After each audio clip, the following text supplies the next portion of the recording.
Uma vez que você conhece a relação entre a variação de energia livre de Gibbs da reação e o potencial, você pode entender agora por que o potencial não muda quando você multiplica a reação química ou a semi-reação por algum número, qualquer que seja. Se você pega essa expressão aqui, você isola para o potencial, então você tem isso aqui. Então, quando você multiplica por um determinado número a reação, o ΔG é multiplicado também. Olha aqui, ΔG, nessa primeira reação, menos 212 kJ, faltou o J aqui, né? Quando multiplicamos por 2, o ΔG vai para menos 424 kJ. Porém, quando você multiplica por 2, duplica o número de elétrons. Então, se de um lado, no numerador, você duplica, no denominador também. E aí, quando você divide de uma coisa para outra, não muda nada. Então, o potencial permanece o mesmo. Então, isso tem que ficar claro para vocês. Agora está o motivo. Eu já havia alertado para vocês no passado, né? E agora vocês sabem. Então, vou usar o mesmo exemplo que mostrei no passado. Novamente, olha, o potencial padrão é uma propriedade intensiva, cujo valor independe da quantidade de espécies envolvidas na reação. Enfim, em outras palavras, você tem a semi-reação aqui, tem um certo potencial de redução. Você multiplica por 2, por qualquer que seja o número, o potencial de redução não. Uma vez que você conhece a relação entre o ΔG da reação e o potencial da célula ou da semi-reação, você pode então utilizar essa equação para calcular potenciais padrão de pares a partir de pares relacionados. Então, por exemplo, olha, vamos determinar o potencial padrão do par redox sério 4, sério, representado aqui por essa semi-reação, a partir dos potenciais padrão dos pares redox sério 3, sério 0, e sério 4, sério 3. Então, você poderia ser tentado simplesmente a somar as semi-reações.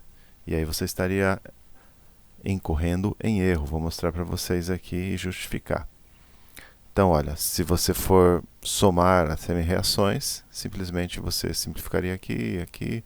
Você teria lá sério 4 mais 4 elétrons, dando sério 0, e somando aqui, eu acho que dá 0,87 negativo. Acontece que isso aqui, dessa maneira que eu fiz, está errado. Então, vou por aqui, errado. Errado. Como nós devemos fazer? Então, isso aqui está errado. Não se deve fazer desse jeito. Então, vamos mostrar como fazemos para calcular o potencial padrão de um par redox a partir de pares relacionados. Nós precisamos levar em conta as energias livres. Então, você tem aqui essa reação, é a passagem do sério 4 para sério 3. Você poderia imaginar assim, dividido em duas etapas. A passagem do sério 3, ou melhor, do sério 4 para sério 3 e depois do sério 3 para sério 0. Então, aqui imagina assim, 4 para 3, 3 para 0. Então, você tem essas energias livres que, somando, vai dar igual a energia livre da passagem do sério 4 para sério 0. Então, assim, imagina aqui, 4 para 0 vai ser igual 4 para... Aqui eu acho que eu peguei... Não, aqui vamos fazer o seguinte, 4 para 3 e 3 para 4.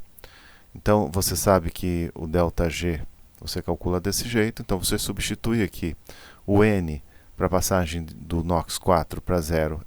O número de mols de elétrons é 4.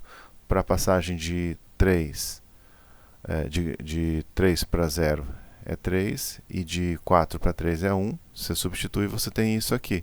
Aí você substitui os potenciais e você tem o valor correto. Vamos fazer alguns exercícios seguindo esse exemplo, enfim, não basta você somar as semi-reações, você tem que levar em conta os potenciais. Então, essa aqui é uma questão objetiva que eu tirei da prova do ITA de 2012. Então, considere os potenciais padrão de eletrodo em relação ao eletrodo padrão de hidrogênio. Então, você tem o par redox M3, que ganha um elétron, né? Redução do M3 para M2. Potencial padrão disso aqui, mais 0,80 volt. E você tem o potencial padrão de M2, ganhando 2 elétrons, dando M0. Então, o potencial padrão disso aqui, menos 0,20. Não é simplesmente você somar as semi-reações. Então, nós estamos procurando o potencial padrão dessa semi-reação aqui. Sério, 3 mais 3 elétrons, dando sério 0. Então, nós vamos ter que levar em conta as energias livres. Então, você tem lá imagina assim que o ΔG para a passagem do NOx 3 para 0 seja igual ao ΔG para a passagem do NOx 3 para 2 mais o ΔG para a passagem do NOx de 2 para 0. Então aqui 2 para 0, 3 para 2. Você sabe que o ΔG é igual a menos NFE. Então você substitui aqui. Aqui você tem menos 3, porque o N é 3 elétrons. F E padrão.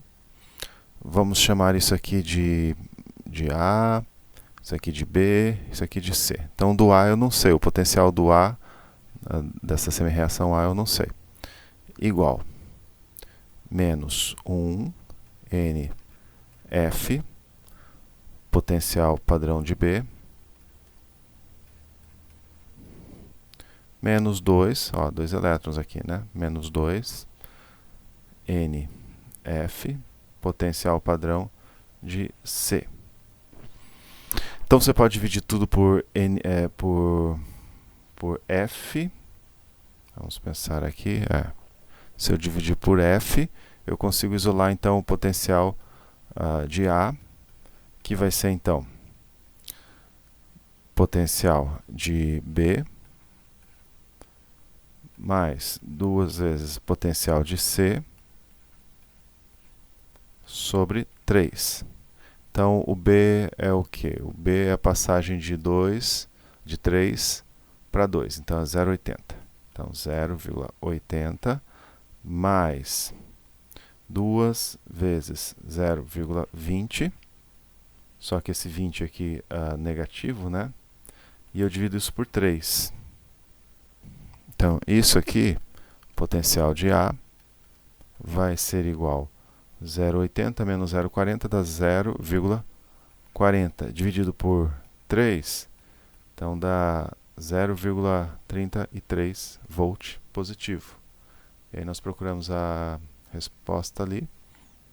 Na realidade, 1,33, falha minha aqui na continha, 1,33 volt. Então vamos achar a resposta.